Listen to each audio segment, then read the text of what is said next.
There is victory for us. There is victory for us.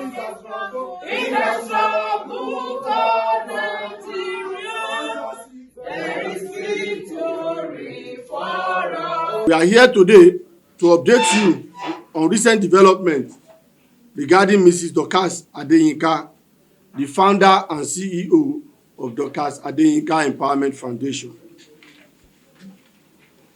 Some of you will recall that sometimes last year, Sunday, 21st of July 2024, to be precise, we held a press conference at our Liberation Center office intimating the public on alleged murder, police brutality, unlawful detention and abuse of power, office power, and our demand that the IGP should be firm and resolute in curbing the action and inactions of his officers to avoid dragging the institution name into the mud, based on a Save Our Soul complaint letter we received from Dorcas Adeyinka Empowerment Foundation.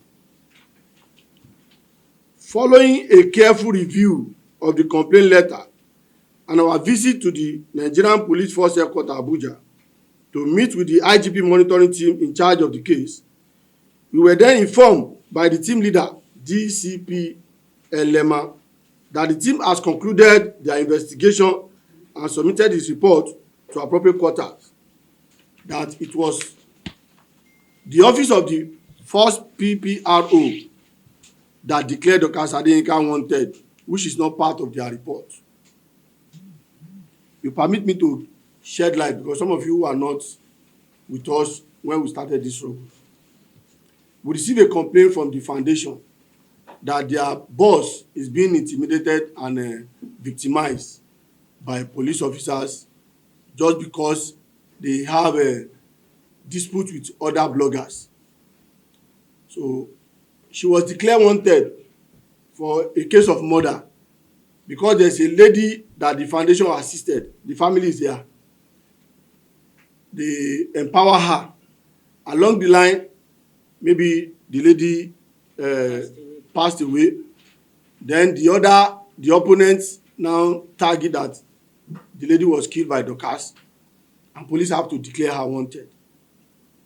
So when we visit the police headquarters, we met with the IGP monitoring team, and they explained to us that truly, when the matter was brought to them, they invite all the parties. That it was truly a dispute between, do I call them business opponents or partner, what have you. That the office even tried to resolve the matter for them. So, but the party did not agree. So they have concluded their investigation, that they wrote their report that they're going to charge everybody, both the complainant and the defendant, for conduct. So that they don't know why the office of the PPRO declared her wanted. And they now promise us that we should tell her to show face. If she presents herself to the police, she can get fair hearing. So maybe thereafter, she went to Abuja or thereabout, and she was detained for days before she gained her freedom.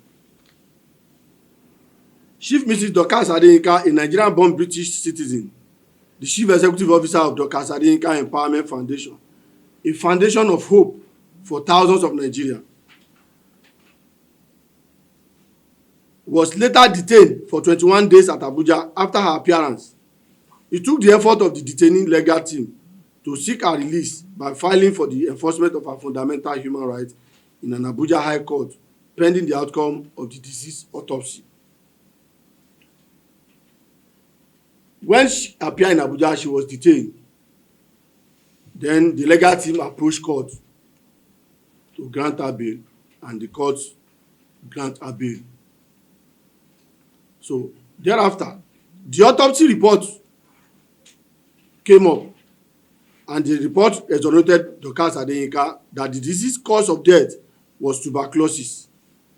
The report vindicated Dorcas, which corroborates her earlier position that she knew nothing about the deceased death, but only rendered assistance to the family by taking them off the street in a saner environment.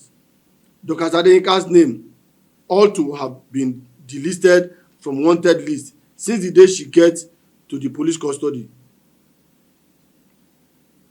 Of all, it's supposed to have been discharged and acquitted of all charges, with compensation for maligning her name and character assassination. But instead, the police warned her and threatened her not to go public after the autopsy report. The beauty of it was that when the report was read, we were all there at Abuja, at the RRT office, and the officer that read the report warned all the party that report must not be promoted on the social media, that nobody should speak about it. They don't want to hear the outcome of this report anywhere. And on a normal ground, after the report, the council was supposed to appear before the press to tell the world her own side of the story and the level of the case and the outcome. But because she's somebody that obeyed the law and respect security agencies, she yielded to their advice, which some of us were not even happy about it. That because after a long battle, the social media was washed by the wanted list that became everyday routine by her opponents, that they post every day. The police are looking for you. Ordinarily, immediately the police get her in their custody, they're supposed to have delisted, or they're supposed to have even have announced to the public that so person that we declare wanted is now in our custody. For over 21 days she spent in their detention. They did not make any statement regarding her, and the report came out again to say she should not publicize it. To us, it's not ideal. Surprisingly, Chief Mrs. Dorcas Adeyinka alleged that till this moment, the first PPRO, ACP Muyiwa Adejobi, is yet to flag down her name from the wanted list. That her opponents are still using it against her on social media, and also having her account being frozen by the Nigerian police force. Though we are reliably informed that Dorcas Adeyinka legal team have dragged ACP Muyiwa Adejobi and one officer Tope St. Williams before the Chairman Police Service Commission with a petition letter dated Friday 9th May 2025. Our submission: CHSR as a reputable organization humbly appeal to the IGP office and person to, as a matter of urgency in the interest of fair hearing and justice, delist Dorcas Adeyinka name from wanted list and also unfreeze her account for her to operate legally, because that account, I think, is for the foundation. The foundation have done so much for the downtrodden. They did empowerment, even educational scholarship and thereabout. So why the name is still on the wanted list? Definitely, maybe some of their supporters that donate for the promotion of the foundation will stop assisting them, and that will affect the downtrodden.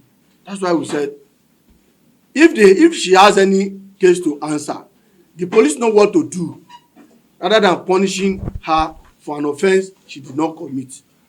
She has suffered unjust enough.